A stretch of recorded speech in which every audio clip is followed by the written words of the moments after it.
Dominic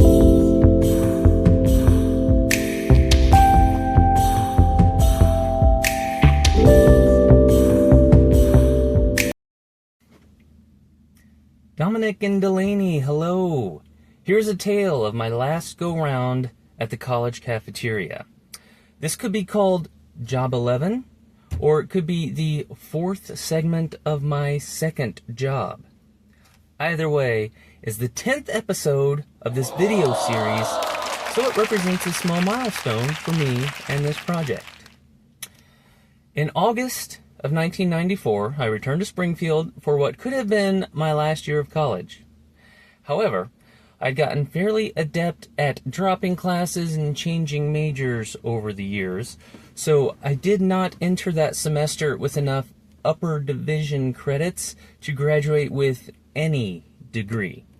Consequently, I stayed on my declared path for a Bachelor of Arts in History, but I would need to use a semester of student teaching in the fall of '95 to meet the actual graduation requirements.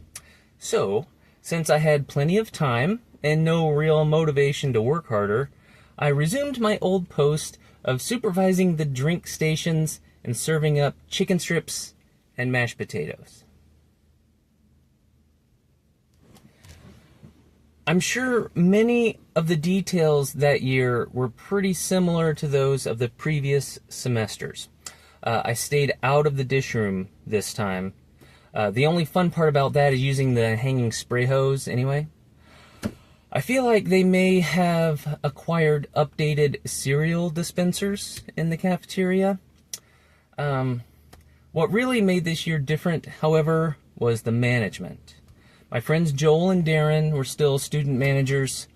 They were joined by an underclassman whose name escapes me. Maybe it was Steven.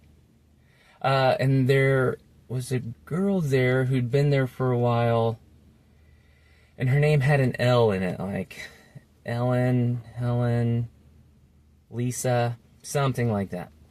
I'll think of it eventually.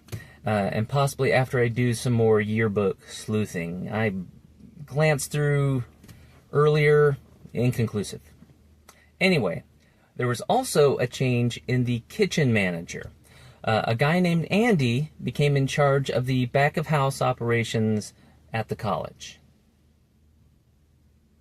Andy was easily in his 30s, which seemed a lot older than us at the time. He was married and had a little house in town. He would invite some of us over on occasion for a cookout and some acoustic guitar. I think Andy's influence is really what inspired me to actually begin playing the guitar with any focus and practice.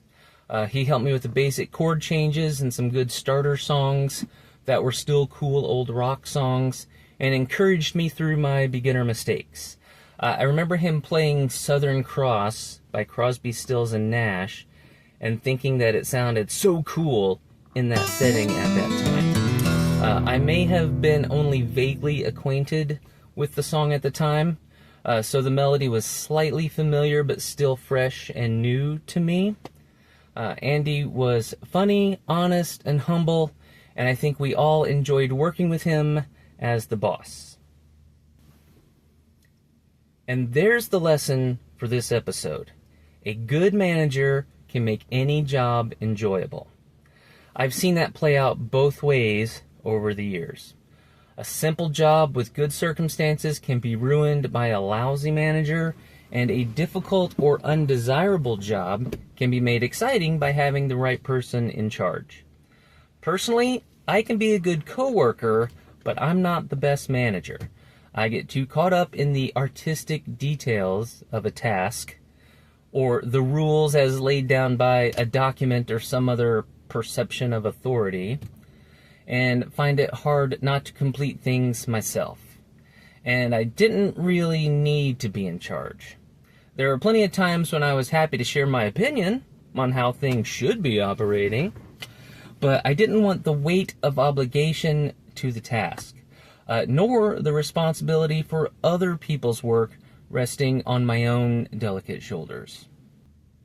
Not everyone realizes these details about themselves, however, before they take on the responsibility of management that offers recognition, authority, and higher pay.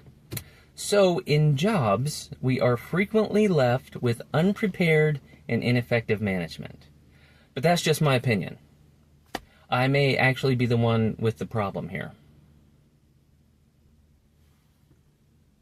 In regard to my schedule for this new cycle of that old job, I'm pretty sure I worked more lunches, both to avoid the 10 o'clock academic requirements and to leave my evenings free for intramural sports and a serious girlfriend. I had moved into a different residence hall that year as a sports transfer move for flag football, soccer, and basketball, but I also shared a suite with my good friend Dan on the 3rd floor of that building. Dan is the friend whose brother had the house in Springfield where we stayed the previous summer. And, as I recall in prepping this episode, Dan and I used to clean an airplane for a pilot that was a friend of his dad and a friend of the family. So technically that's another job, because we did do that on a schedule. We did get paid for it. We did it more than once. That was pretty fun. So I guess I'm up to 71. I'll have to work that in probably as the next episode. Next one or two.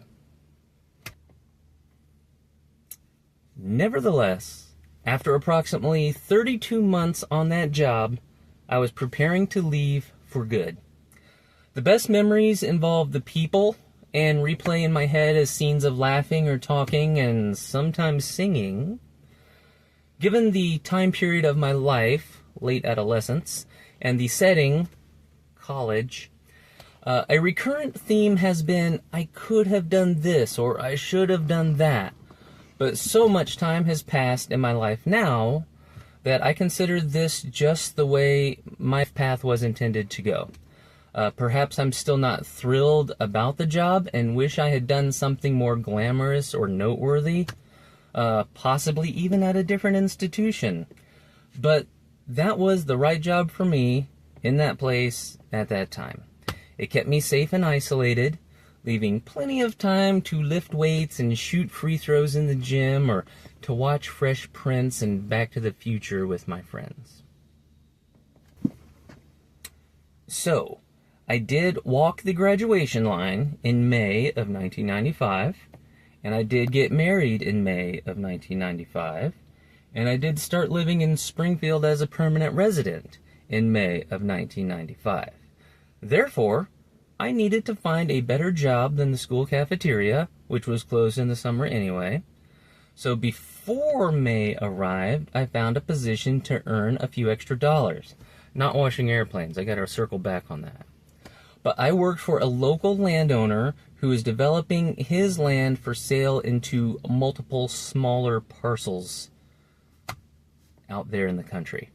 I didn't work there long, but it was a job, so it made the list. Alright, so one segment of jobs representing my teenage and college years is nearly complete, yet so many more wait to be revealed. And as always, thanks for watching.